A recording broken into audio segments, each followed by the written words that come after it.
the president of the jury, which means that I just stand up and speak and don't contribute any science. So, and I have to introduce Gustavo. So he did his undergrad in UNIL in Mexico, then did a master here in the University of Lausanne, Molecular Life Science, and has been doing a PhD here in the CIG in this building with Vincent Dion and Ioannis Tenarios, who are here. And he's going to present us the results of this PhD work. So this is a presentation which is open to the public. So in the end, everyone can ask questions. So I would encourage you to think about whatever intrigued you. And this is your opportunity to talk to him. Nice. Okay, so the floor is yours. Thank you so much. First of all, thank you, all of you, for coming. And I'll take you through the work that I've done during the last 4 years of my PhD here at the University of Lausanne. My PhD project was entitled The Three-Dimensional Chromatin Interactions of Expanded CAG and CTG Repeats. None of that makes sense to you, probably, and that's okay. I'll try and explain to you so that at the end, this title can make some sense in your head. DNA is a double-stranded helix that contains the genetic information of all living organisms. It contains letters or nucleotides that can be either A's, C's, T's, or G's. And the entirety of the genetic material of a living organism is called its genome. Now, imagine if we were to take one cell of our bodies, and we were to stretch the human genome from end to end, it would measure around 2.2 meters. Okay? Therefore, a big question in biology has been to understand how it's possible that a molecule that's so big can fit into the nucleus of cells that is so small that it's around 1/50th of the size of a grain of salt. So, we've discovered that DNA is organized in 3 dimensions in the nucleus at different levels. First, here at the bottom, the double-stranded DNA is coiled around proteins that are called histones to form structures that are called nucleosomes. Then, these nucleosomes are packaged together and they create what we call chromatin fibers. So our chromosomes are actually organized within the cells as decondensed chromatin fibers that occupy distinct territories. Now, the level of the organization that I'm most interested in is precisely how chromatin is folded in 3 dimensions inside the nuclei of cells. So we know that for the folding of chromatin fibers, there are 2 proteins that are very important. One is called CTCF and the other is cohesin. And they're usually found at the base of chromatin loops. Okay? And we know that a proper organization of the genome in 3 dimensions is important for multiple functions of the cell, such as gene expression, DNA replication, and DNA repair, amongst others. Now, let's imagine that this is the normal conformation or the normal way chromatin is folded in a part of the genome in a healthy individual. Okay? And we've actually discovered, or not I, but other researchers, have discovered that there can be mutations that lead to a change in the way chromatin is folded, and this can lead to human disease. So for example, if certain elements that are established in establishing these boundaries are deleted, this can create a fusion of a chromatin loop that underlies a progressive disease that's called ADLD for short.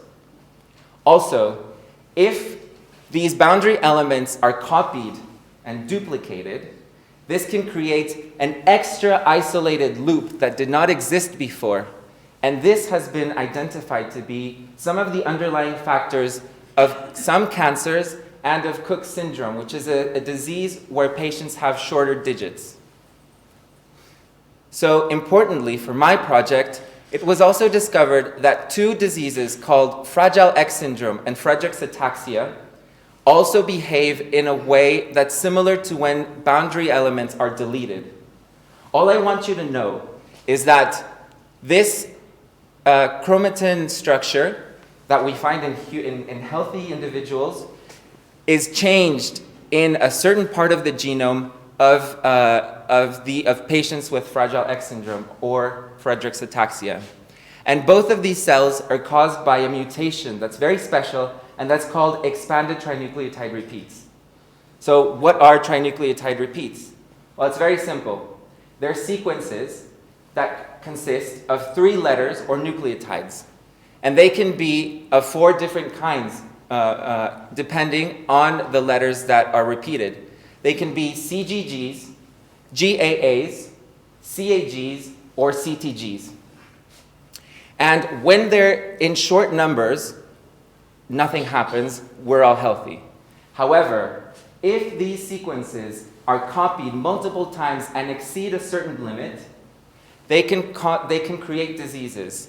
So this is to represent the expanded trinucleotide repeats.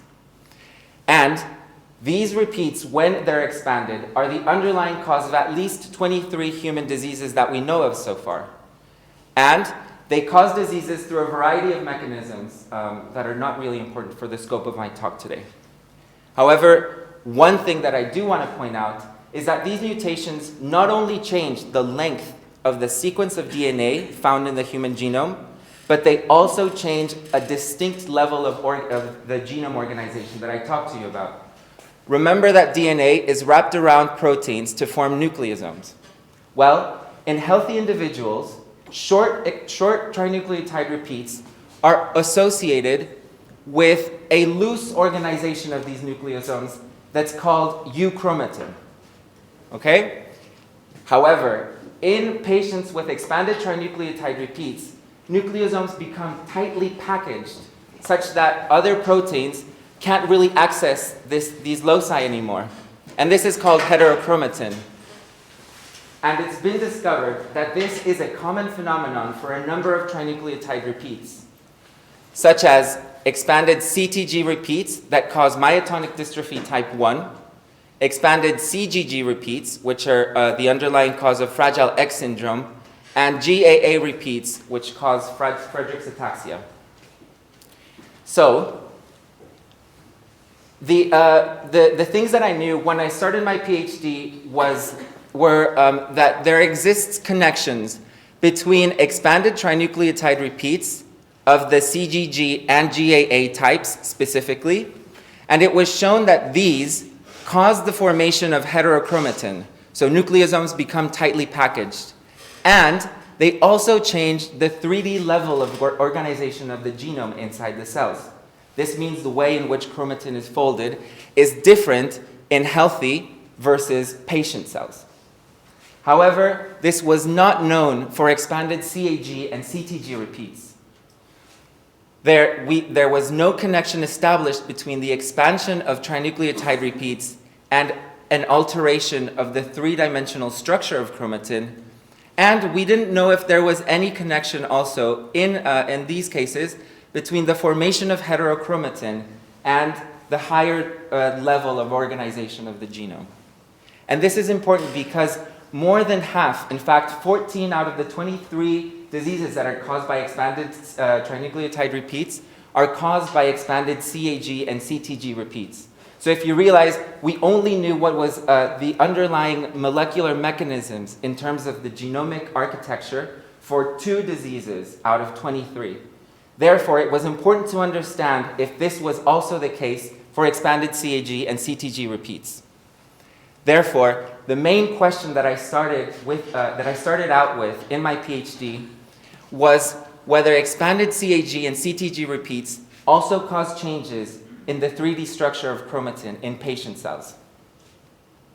But first, how do we measure, or how do we qualify and quantify the way in which chromatin is folded inside the nuclei of cells when chromatin is so small that it's very hard to look at this problem with optical techniques? We can't really see it by eye. Therefore, I used a DNA sequencing technique that's called 4C-seq, but 4C. And I'll tell you how this works. So let's imagine that we have a stretch of DNA, or chromatin in this case, and we want to know how this stretch of chromatin is folded. Well, let's imagine that we have 3 genes that are very simple sequences, AA, XX, and BB, and we want to know how chromatin is folded and what interactions are being established. And we're specifically interested in the XX gene, which we will call our viewpoint. Okay? So we look inside a cell, and by using a chemical that's called formaldehyde, we can fix the way chromatin was folded. That means that it's like we took a picture of a bowl of spaghetti, and we don't allow it to move anymore. Okay? And what this will allow us to do is ask what sequences were in close proximity inside the nucleus of cells. In this case, we see that AA and the XX gene were close together, and therefore, when we sequence the DNA of this cell, we will be able to read the sequence XXAA.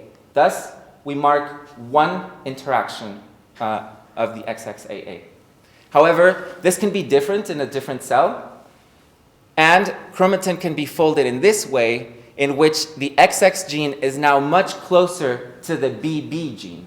Okay? We can see it visually there. So once again, when we sequence the DNA of this cell, we'll see that the interaction that we read is XXBB, and we mark it as 1. Now, if we were to repeat this with a high number of cells, we could find out what the chromatin interactions, what the chromatin conformations look like by sequencing the DNA of all of these cells. In this case, for simplicity, I've shown you 4.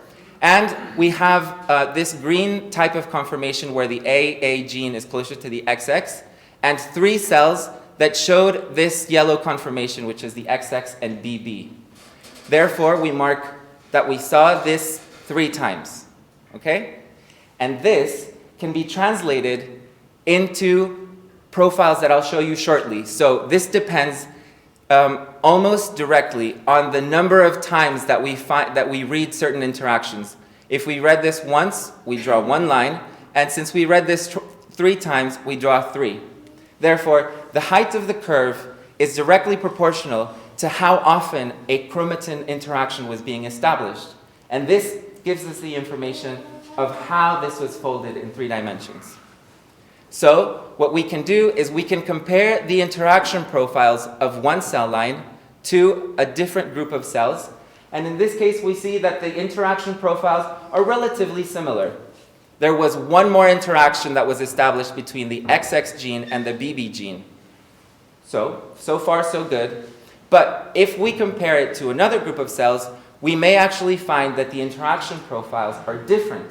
In this case, the XX gene was interacting with the AA gene much more than in the top case. Therefore, we can, by performing statistical comparisons, we can determine that this region of the genome was in fact significantly different between the 2 groups of cells. So this is the main crux of most of the experiments that I performed in my PhD. And the first question that I want to draw your attention to is that I wanted to understand whether expanded CAG repeats were associated with the alteration of the 3D chromatin folding, specifically in Huntington's disease patients. For this, Huntington's disease. So Huntington's disease is a devastating disease that causes a progressive degeneration of the neural abilities, mostly in Huntington's disease patients. And patients afflicted with this disease have 1 copy that's expanded that contains over 35 CAG repeats in the Huntington gene, which, when expressed, creates a mutant Huntington protein that's really the culprit of this whole disease. So I used, for my experiments, 2 cell lines that came from healthy individuals here in white, and cell lines that came from 3 Huntington's disease patients in black. And remember the viewpoints that I told you about in the 4C? Well, I had 2 viewpoints that were located within the Huntington gene. Now, these are the first results. In the x-axis, this represents 500,000 nucleotides of the genome that contain the Huntington gene. This central triangle represents the location of the viewpoint that was closest to the CAG repeats. And on the different lines, we see the interaction profiles. The top 2 correspond to the interaction profiles of the cells that came from the healthy individuals, and the bottom 3 in blue represent the chromatin interaction profiles that came from the Huntington's disease patients with different numbers of expanded CAG repeats. So just by eye, who can tell me if they look different, like very different? Who can say that they look similar? Yes. Okay. I think I'll pass. I performed the rigorous comparisons, always comparing the interaction profiles of the different cell lines with this top one as the reference. And I find that there were few places of the genome represented by these black boxes that actually have significant differences in the chromosome interactions found. So this allowed me to conclude that expanded CAG repeats are not really associated with an alteration of the 3D chromatin folding in Huntington's disease patients. However, this could have been the case because Huntington's disease is a disease that's not known for the formation of heterochromatin. So we're missing this axis of the model that was proposed before. Therefore, I decided to look at a disease where, in fact, this formation of heterochromatin was known before, and I looked at expanded plus heterochromatic CTG repeats and asked, do they alter the 3D folding of chromatin in patient cells? And for this, I turned to myotonic dystrophy type 1, which is another expanded trinucleotide disease that's caused by an expansion of a CTG repeat in the DMPK gene. So patients with myotonic dystrophy type 1 also have neuromuscular disorders as they grow, and it's not a fun disease at all. In this case, the first step to do was to confirm whether the expansion of these repeats led to the formation of heterochromatin, and I did this using 2 DM1 patient cell lines, patient A and patient B. So by and one of the characteristics of heterochromatin is called DNA methylation. So I looked at the DNA methylation with bisulfite sequencing in the unaffected cell lines and the patient cell lines, and found that the unaffected cell lines don't really have enriched levels of DNA methylation. Therefore, this is often associated with the loose organization of nucleosomes, whereas DM1 patients, in particular the DM1A patient, had enriched levels of DNA methylation. And this was also associated, or this also had to do with the binding of CTCF, which is one of these proteins that I told you was very important to determine how chromatin is folded. And I found that, together with collaborators in the University of Geneva, we found that the DM1A patient cell line actually lost some of this CTCF binding in places that were very close to the expanded CTG repeats. So I confirmed that this axis of the model was true. Expanded CTG repeats led to the formation of heterochromatin. Now, I could ask whether the combination of these 2 factors also led or was accompanied by changes in the 3-dimensional chromatin structure. So I used four 4C viewpoints that are located close to the DMPK gene and compared the chromatin interactions between the unaffected cell lines and the DM1 patient cell lines. This is the chromatin interactions of the viewpoint that is closest to this expanded CTG, or the CTG repeats. And once again, this represents 500,000 nucleotides that comprise the DMPK gene. And these top two tracks are the chromatin interactions that come from the unaffected cell lines, whereas these bottom two are the DM1 patients. And when I compared the chromatin interactions, in fact, I found that there were only significant changes between the unaffected cells, but there were no changes when I compared the DM1 patients. And this was true not only for this viewpoint, but for the other three viewpoints. Therefore, I was quite confident that having confirmed the formation of heterochromatin, this was not conducive to a change in the three-dimensional structure of chromatin in DM1 patient cells. But there could have been a caveat in these experiments, and that is that I used cells that came from different individuals. And different individuals like you and I can have, have small changes in our genome sequence that could maybe have interfered with the chromatin interactions that I was analyzing before. Therefore, I took advantage of a cell system that was used in the lab that consisted of a cell line that we can use ordinarily, and this cell line has an artificial construct integrated into its genome in one copy. And this construct contains a reporter gene that has a number of CAG repeats, which we can experimentally contract and expand.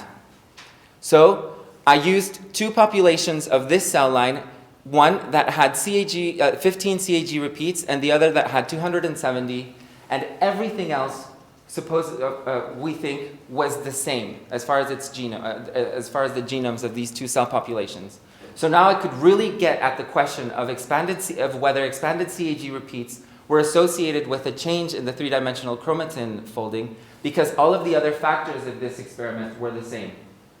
So when I compared the chromatin interactions between the cells that had 15 CAG repeats versus 270, I found that there were, once again, just a few places where the chromatin interactions were significantly different between the two cell populations. Therefore, this allowed me to conclude that expanded CAG repeats in this scenario did not cause an alteration of the three-dimensional chromatin structure.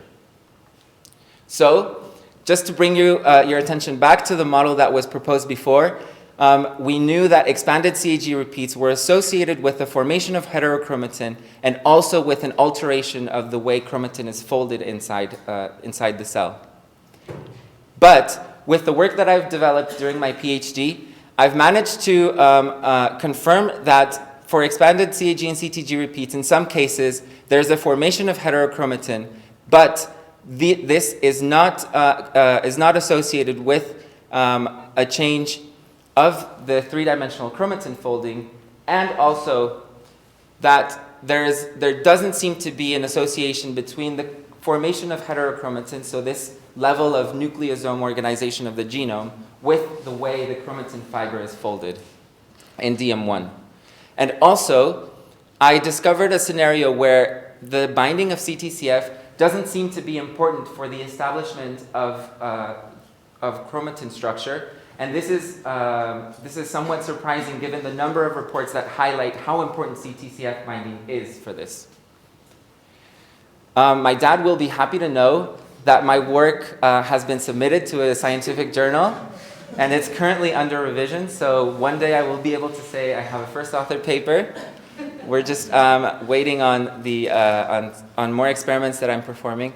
And some of the questions that arise from my project are or at least to me, one of the most interesting questions is to understand why different expanded trinucleotide repeats have different effects on the way chromatin is folded inside patient cells. It could be that there are some context-dependent elements, either at the DNA sequence level or at the local chromatin structure level, that cause differences in the robustness of the way chromatin is folded. It could also be that the formation of heterochromatin is different in how far it spreads in patient cells. And also, it would be interesting to study the chromatin interactions of other expanded CAG and CTG repeat genes. So this finally takes me to the acknowledgements. I would like to thank the Dion Lab and all of the rotating cast that has gone through our lab. I would like to thank the co-authors of my paper for their valuable work, my PhD committee for their guidance, and of course you. And with this, I will take any questions if you have any.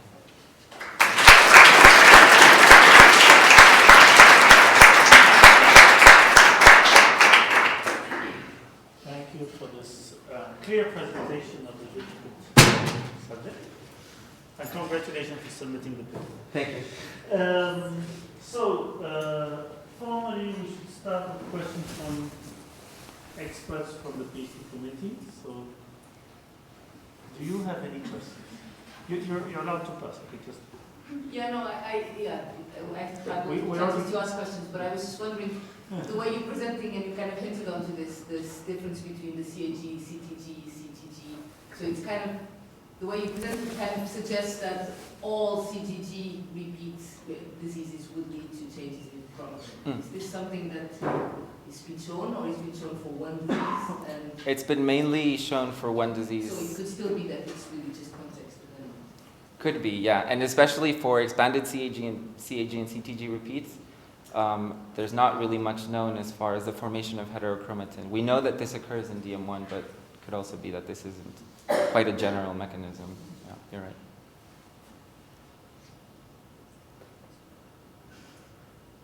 Do the PhD advisors have any questions? Always. So just asking on top of this, so what do you think happens then? How do you get heterochromatin formation out of an expansion of a repeat tract? And I'm asking for speculation because nobody knows, right?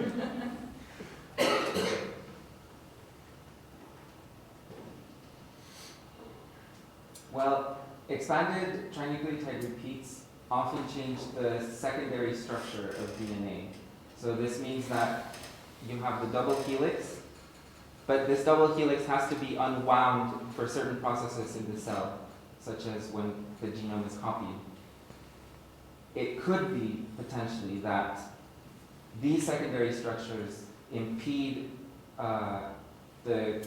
let's say the passing of certain machinery, for example, transcription or replication machinery, and this somehow signals to the cell that there's a damage that then recruits proteins that are involved in either directly altering the chemical components of DNA or histones, or themselves recruit other proteins that can then directly be responsible for the formation of heterochromatin.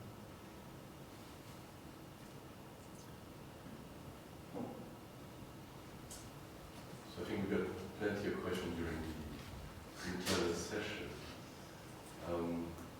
So all of this is based on one technology, which is sequencing. So how much the sequencing is biasing the way you interpret your data, and how much the 4C is the ultimate technology for answering this conformation stuff, knowing that you're looking at 0.00001% of the entire genome, and there's not only one chromosome. So could you elaborate a bit on this? How much, what would be the limitation of using a 4C compared to other types of technologies? And would your paper, which is still in revision, which actually pretty much says there is no difference compared to what is written before, which is a bit of a problem, a psychological problem, to come with a negative result, right? Or to actually have a proof. But all of them use the same technology, so what would be the difference if you were doing, for example, a high C or other types of techniques to do that confirmation change? So the limitations of the technique that I showed you, 4C, is that it asks what chromatin interactions are established by only one part of the genome versus the rest. And there are other techniques that ask the same question, but don't focus just on one part of the genome, but look at actually almost all of the genome that we can sequence, such as high C. So for sure, some limitations could come from the fact that I was looking at the interaction profiles of only a few, only specific parts, But that's why we decided to look at multiple viewpoints for each gene, except for the artificial construct that we looked at the end, to increase our confidence in the interactions that were established close to the expanded repeats. Nevertheless, if I were to be able to go back in time, I would probably put put an importance onto looking at this with high C, so that we can really get to see other levels of genome organization, such as topologically associating domains and stuff like this, which are not really easy to look at with 4C. Now, for the other part of your question, which is how does, well, it's not, I don't think you asked me, but I want to say it anyway.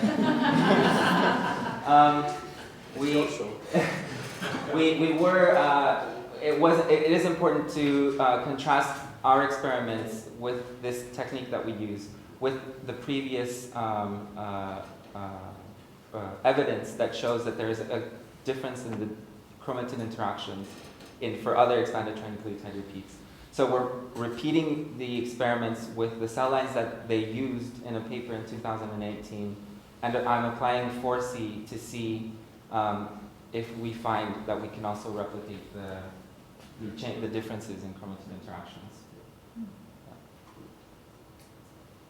Thank you. So now questions open to all the audience. And I want to emphasize that despite the very slightly technical nature of the first questions, all questions are welcome. So even if you are not a specialist, for example, randomly. A question from a mycologist. How big of an issue is the sample size of 2 patients for your study? Yeah. Is that a problem or? Of course, the higher number of patients that we would have would have probably been better. But given that I was trying to find whether whether the simple expansion of CAG repeats and CTG repeats, which are complementary sequences, if I can say,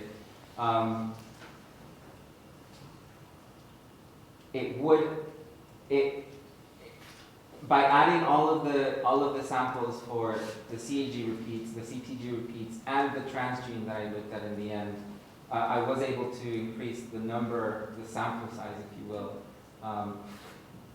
by looking at the effect of expanded CAG and CTG repeats. But of course, it would have been nice to look at more. But usually, the papers, for example, that have been published with this don't look at more than 2 or 3 individuals. I think my question goes a bit in the same direction, because I was wondering what kind of cell types you use or what kind of cell lines these are, and if you think that there's a major impact on your conclusions if you use fibroblasts or. Yeah. So the cell lines that we use are a type of white blood cell that are derived from individuals that are lymphoblasts, or lymphoblastoids, as their cell lines. And it could be that we're not looking at the right cell type, but I highly doubt this because, in general, 3-dimensional genome organization is conserved across not only cell types, but even species. And other papers, for example, that, of course, not everything, but in general, there seems to be some level of conservation of genome organization. And, for example, the paper that came out in 2018 looking at Fragile X syndrome tested lymphoblastoid cell lines, fibroblasts, and postmortem brain tissue. And they found that they were able to see the same changes in chromatin interactions in all 3 different cell types. So while formally it could be possible that there is a cell type specific factor that we're missing, I think it's highly unlikely. Laurent, and then I was just curious to know how do you do when you test for significant difference between two individuals. So what type of test do you do? Well, so first of all, I have each viewpoint is done in triplicate for each cell line. So with that, we're able to perform, it's a basic differential analysis of differences in counts, like what underlies DSEC2, for example, in a gene expression analysis. And these are functions actually that are included within the 4C analysis pipelines that I use. But for each position, you just do, you see if there's a significant difference from one position in the distribution of the counts? Or? Yeah, it's a little bit more complicated than this because the chromatin interactions generally look like this. If the viewpoint is here, they'll fall like this. And so you don't look directly at the counts, but you also have to take into account how far away the genomic sites that you're comparing are from the viewpoint. There's a correction that's made on this distance away from the viewpoint. And then those counts are used for the differential analysis. But it means you expect some false positive also. So like when you said it's significantly different, because you did many such comparison, it could just come by chance. You expect some, yeah. Correct? Well, so some of the parameters that I used was, for example, a false discovery rate of 0.1, I think. And I didn't show this, but we also, so it's not only whether there's a significant difference between the two chromatin interaction profiles, but also whether this genomic site corresponds to what is called significant interactions. So this asks whether the chromatin interactions occur at a frequency above what you expect at random, for example. I don't know very much what you told, but still I would like to ask you something. There's a child now born that the Chinese study says that they're editing the gene. So from this, and what you said in your presentation, I understand now that not any disease is going to be treated in the same way. So for the ones that you study, which are going to be the mechanisms to fix this? I mean, if that is possible. Well, that's the main interest of Vincent's lab and of projects that have been going on in our lab for a while. So I would say that if there was a magic wand, which there seems to be actually, well, we'll see, is if we can get these expanded repeats to shorten, that would be really the crux of the whole thing, because you're not only treating let's say the secondary causes of the disease or the mechanisms of the disease, but you're really going at the source, which is the genome. So if therapeutic avenues for expanded trinucleotide repeats, one way that would be really cool is to focus on how to specifically induce these repeats to shorten in numbers. Yeah. And so actually connecting it with this genetically engineered human, I don't know much about it, but they used a thing that's called CRISPR-Cas9, right? So this is kind of like a search. You have a Word document and you type Control-F and it searches, and then you cut, and then you can replace things. So it becomes very easy to change the genome of in theory, any living organism. And the way that the lab has been, or one of the things that the lab has been looking at is a modification of this CRISPR-Cas9 technology that induces not cuts, but rather just a snip in one of the two DNA helices that is associated with a contraction of repeats. Yeah. One question in the back. a question related to the network information. So is there any association, correlation between the severity of the disease and the size of the square? Yeah. There is. Yeah. So, and for DNA CpG methylation has been observed to be even a better indicator of the most severe type of myotonic dystrophy type 1, which is the congenital version, where patients develop symptoms at a very early age, and their CpG methylation is a better indicator of congenital DM1 than the length of the repeats themselves. So indeed, this is important for. Do you know, like, if the repeats are interrupted by some other sequences, does it impact heterochromatin information? Because why I'm asking, because there was one study I think from last year which showed that actually not the, for example, for Huntington disease, you form this polyglutamine, I think, acid, but it's not the severity of disease is not caused by this, but rather by uninterrupted repeats. So I was wondering how heterochromatin may be affected by the interruption of these repeats. That's really interesting. I don't know personally if this has been looked at. There have been reports that show that if the expanded repeats are not pure, and if they have interruptions, this affects the level of instability, which may or may not be connected or associated with heterochromatin information. But to my knowledge, I don't know if this has been looked at. I just would like to ask small speculation. So, like the fact that you increase number of repeats, you basically increase GC content. So can it just simply promote more methylation? Something known about it, or it's really up to the mechanism? I think it depends. It can also depend on the type of repeat. So whether it's a CGG or CTG, CAG. Because I think that some repeats are methylated within the repeats, whereas others, the methylation occurs mainly in the surrounding flanking sequences. Yeah.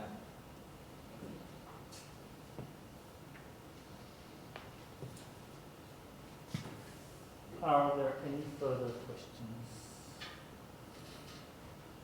Yes. Is it probable that this has been like other species? Can you say that again, please? Is this like triploid repeats like strict to human genome, or has it been looked at other species?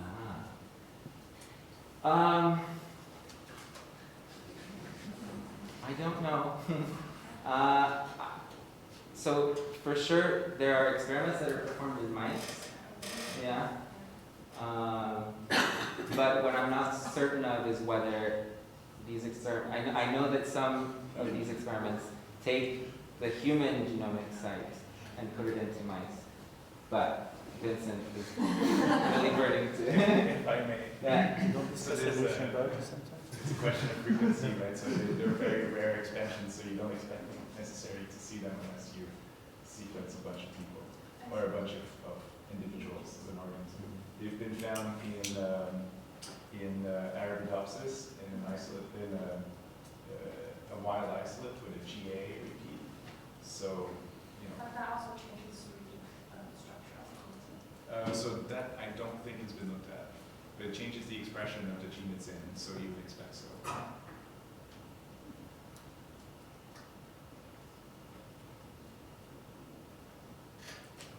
So if you have further questions, I'm sure we'll have opportunity afterwards. So thank you for a lively discussion. Now the committee members who are present have to retire to debate, to decide what will be the fates. My name is therefore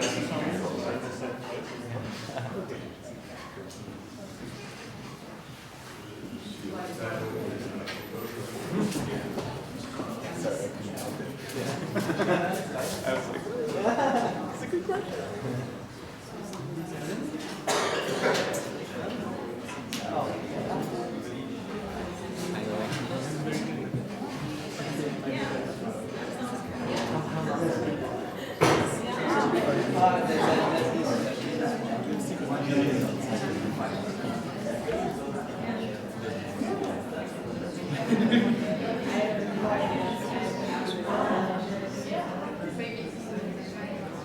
That's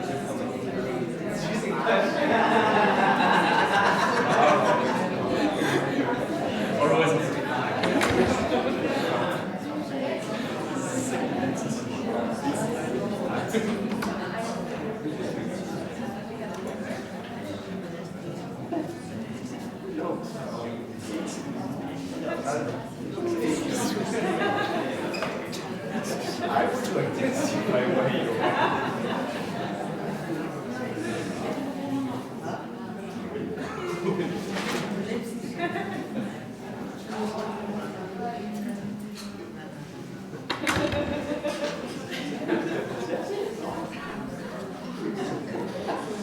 So you are supposed to.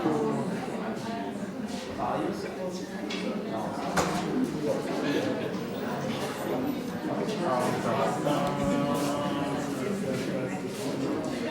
You are waiting.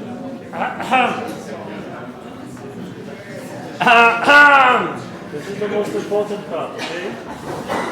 This is why he's here.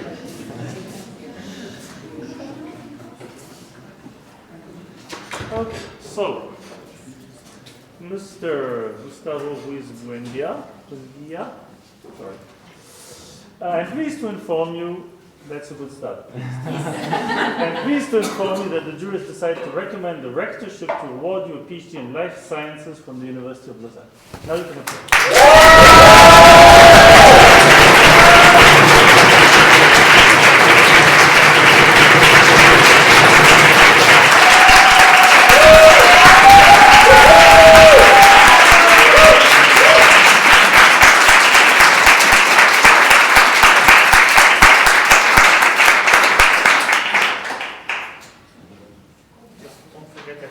Papers at the end, and now we can speak about it.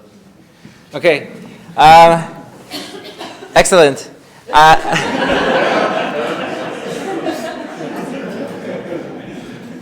I wanted to just quickly go through some personal acknowledgments that I want to do. So first of all, to Vincent and all the members of your lab.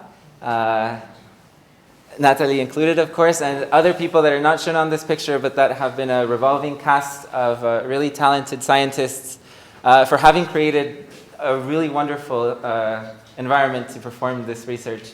So there's Cinzia here, who was one of the PhD students that graduated before me, set a really good precedent very early on. Bin, who's a model of perseverance, and she's now gone on to Germany, and Lorraine for helping us all keep the lab together, otherwise it would have literally probably combusted spontaneously. So thank you all very much for making every single day of my PhD a pleasure to come and work. Almost every single day, because now actually, and I couldn't find a picture, and nobody's here from that lab, so it doesn't even matter that much. But I'm being hosted by another lab in the CIG, which is the Van Leeuwen lab. And all of them, I must say, have been incredibly gracious and welcoming in accepting me as their little orphan PhD whilst I finished my PhD project. So thank you all. And of course, to the whole community of the CIG and my extended DE peers for, just making it really, there you go, really a pleasure to come and work at the university every day. So thank you all.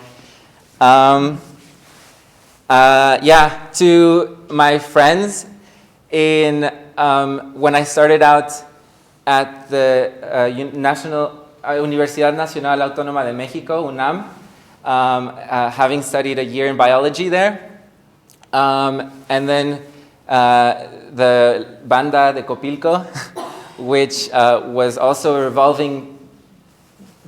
revolving cast of really just crazy people that was a blast to live with and party with during my university years.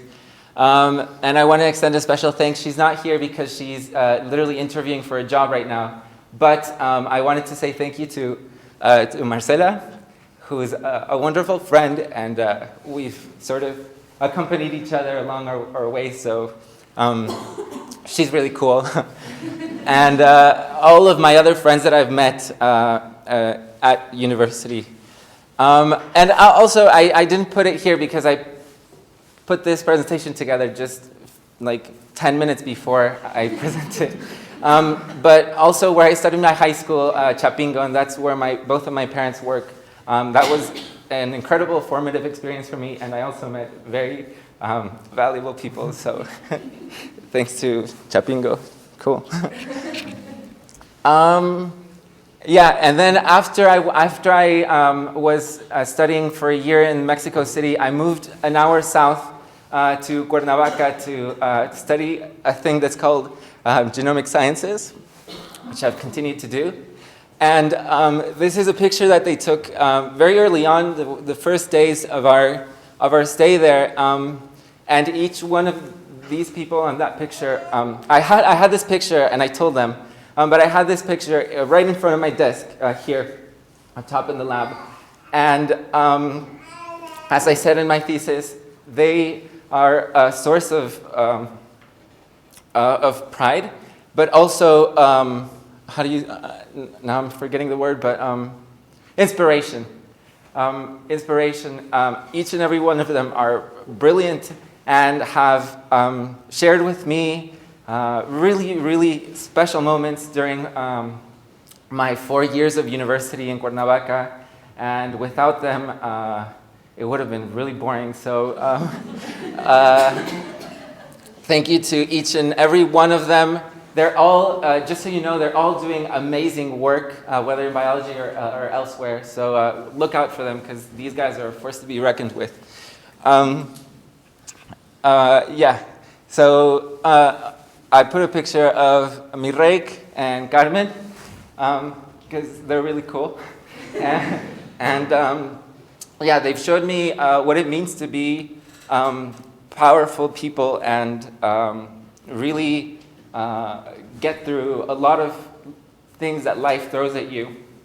So I want to thank you guys for keeping on. Also, Lucy, she's the most Mexican Belgium you'll ever meet. She couldn't be here either, but she's also so cool. And of course, Doña Alaska, who's together with Mirek. So thanks to them as well.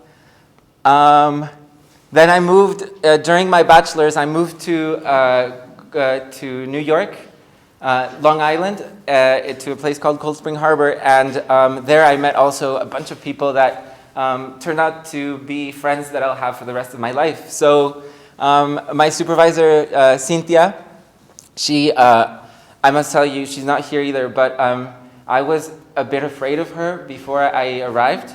But that fear turned into also just admiration, because what I feared her for, which was her hard work, became what I most admired her for. Well, not most, because she's also just incredibly kind. But she really helped me in my year at Cold Spring Harbor. And my friends, Poppy, Vincent, Damon, and Alex Sechil, we were there and kind of banded together because we were the foreigner students who were in this idyllic but also sort of soul-crushing place. So that was really cool, because we were together, and we made it all through, and now we've continued on being really good friends. So thank you to them. Without them, I don't think I could have survived there. And also some Mexican friends who were there, but that's another story. And then I moved here to Switzerland, and I discovered just the most incredible cast of people. I was so lucky to have arrived to Switzerland when I did, and with whom I arrived with, which is Kyle and Kate. And they just opened up my door to a life in Lausanne that was, I could never have imagined. And everything that, all of my social, or most of my social network has come from that first contact. So they're in Baja California now, poor them. But thank you to Kyle and Kate. And they made me discover improvisation. And that was also, so everything seems to be life-changing, but it was also life-changing. Not least of which because I found Charles, but I'll leave that to later. Thank you all for playing with me and letting me play with you.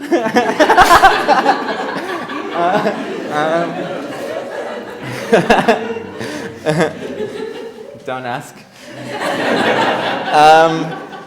Yeah, and we've managed to create really wonderful things, such as a blue butterfly, which was a really big project that was back in 2015, I think, that made me discover how thrilling it is to be on stage, and I think it's helping me now. So all the people from improvisation, the ones pictured here, and the ones that are not, the people who I perform with every single month at the Oblo Cinema every third Thursday. You're welcome to come. They're all so funny, so talented, and they're really the best friends that one could ask for here. So thank you very much, you guys. Then, of course, that picture on the top left is supposed to represent all of the other friends from around Lausanne, like that I've met in Lausanne. So people from the DEE, people that live in Lausanne, such as these two crazy Mexicans pictured there. Thank you to Eric and Nadia, who neither of them are here. But anyway, thank you to both of them, because yeah, there were two Mexicans that I found, and we really bonded, and I think our relation will also transcend our stay here in Lausanne. And they've made it so cool. I didn't really incorporate anything from RuPaul's Drag Race in my presentation, but I just want you to know that I love RuPaul's Drag Race. And we used to watch it together with Nadia and sometimes Eric, and that together with improvisation literally helped me keep sane during some tough periods of my PhD. So yeah, thanks to them, and thanks to all of the queens from RuPaul's Drag Race. Then thank you to my French family. Je tiens à vous remercier énormément parce que, comme j'ai écrit, vous m'avez tous reçu avec les bras ouverts, avec le cœur ouvert. Et c'est tellement de joie à chaque fois que je viens vous rencontrer en France et ailleurs d'ailleurs. J'ai eu cette chance non seulement de rencontrer Charles, sinon de rencontrer toute une famille tellement belle des deux côtés. Et maintenant, je peux dire que vous êtes ma famille, même si on l'était déjà avant. Mais merci beaucoup, vraiment. Vous êtes magnifiques tous. Et vous m'avez fait découvrir tellement de trucs, tellement d'amour, tellement de joie. Donc, quand ma famille est loin, vous êtes prêts. Donc, voilà, je vous remercie énormément. Je vais jamais pouvoir finir de vous remercier, mais c'est cool parce que comme ça, on va se remercier tout le temps. Et ouais, ça sera chouette. Donc, vraiment, merci aux parents de Charles, son père et sa mère. Vous êtes incroyablement formidables. Ouais. All of you will maybe see later what I'm referring to. Juju and Rachel, of course. I love you so much, like my sisters now. So thank you for being. Merci de tout cœur. Et puis, of course, mi familia, mi papá, mi mamá y mi hermana y mi tía Chata, que ya no está con nosotros, lamentablemente. So I might do this in English because they understand English. Not that the French guys don't understand English, but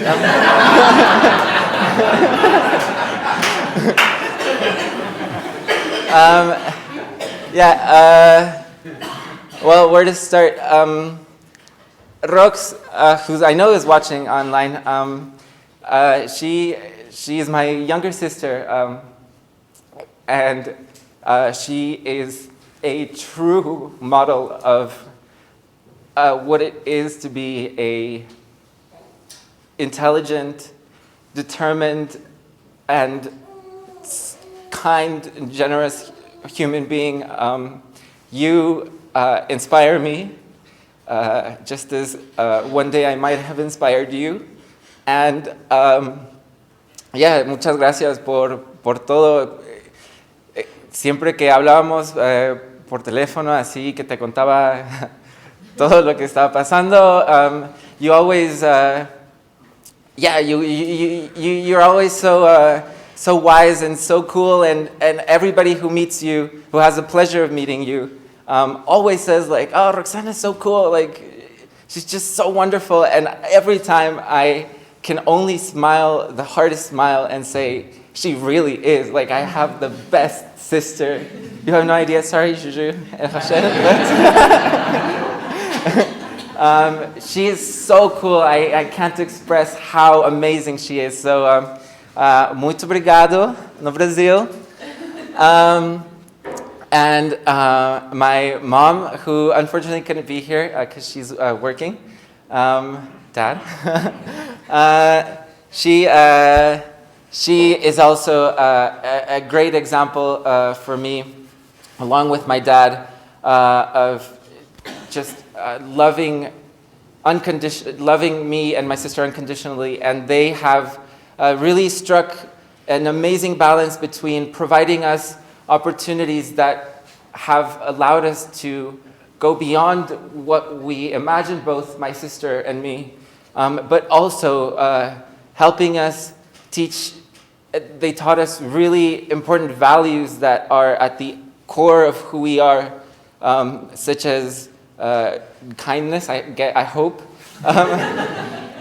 a dedication, a cultivation of, did I say hard work already? If not, you can see how hardworking they are. Muchísimas gracias. Como le dije a los papás de Charles, a la familia de Charles, nunca voy a tener palabras para agradecerle todo lo que ha hecho por mí, pero ustedes lo saben y yo al mismo tiempo les repagaré con todo lo que pueda, todo el amor y el apoyo que me han dado. Así que muchas gracias, papá, y muchas gracias, mamá. Y muchas gracias, tía Chata. Now, Charles and I got married, so now this picture is meant to represent the union of two families that are now one. So there's everyone, Rox, Christian, Dominique, Juju, us two, Rachel, my mom and my dad, and that was the day we got just after we got married. So thanks to our family now. And last but not least, thank you to Charles, because I don't know what I would do with myself if I didn't. You have other guys to play with. Yeah, maybe I could play with the improv people.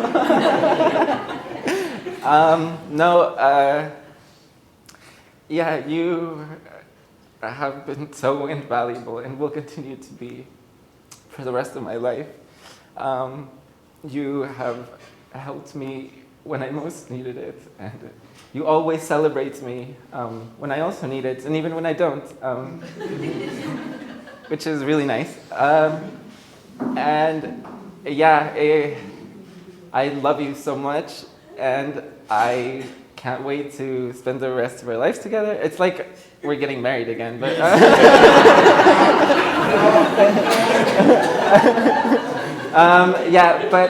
anyway, you make me laugh, and you blah blah blah. Yes, thank you. And that's it. Thank you all for coming, and.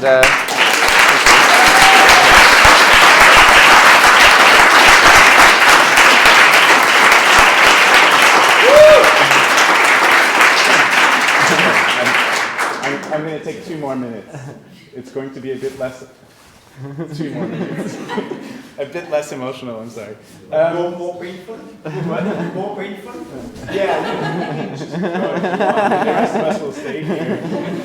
No, so Gustavo, so this is a champagne saver that we're giving, that I'm giving to all the students. I don't know, it's a royal we now. And Gustavo deserves it for many reasons. I think he's the third, but he's probably the one I worried most about over the years. You know, the first year, I think he lost, 3 times his wallet? I think, his passport. One day he showed up in the second year in the lab on a Monday morning with 9 stitches in your head or something like that. and then Charles showed up. He started talking about Charles, and all of this stopped. So I don't know whether Charles told him, stop telling your boss about these. Or he just became more responsible, I don't know. But you know, the other thing is I'm actually kind of jealous of Gustavo because he came in almost sort of fully formed. He applied to the lab for the technician position, in fact, and his application stood out so much. Because he was talking about the science and why you wanted to be in the lab and all the rest of it, that I had to call him up and say, hey, how about a master's instead? And that's what it started in 2014? When you arrived? 2014. When you arrived in the lab was 2014, yeah. And the master's as well. And then did the master's, and then, and Gustavo is one of the smartest people I know. He's smarter than me for sure. He writes better than me. He wrote, I think it's true, Christian can probably correct me on this, but he's written a proposal for a grant during his master's, and I think it's the only one in the history of the master's program that was just submitted essentially as is and got funded right away on try one, which is amazing. So he gives better presentation than me because you heard me rambling now for 2 minutes. And it was much more interesting when he was talking. And of course, and this is going to be forever, unfortunately, he's younger than me. And so, but seriously, it's been a pleasure to have you in the lab for, all the scientific contributions. I have to stress that he's now publishing a paper on negative results in a very good journal. And this is something that should be applauded because it's not a trivial thing to do. And so with this, congratulations. Thank you very much.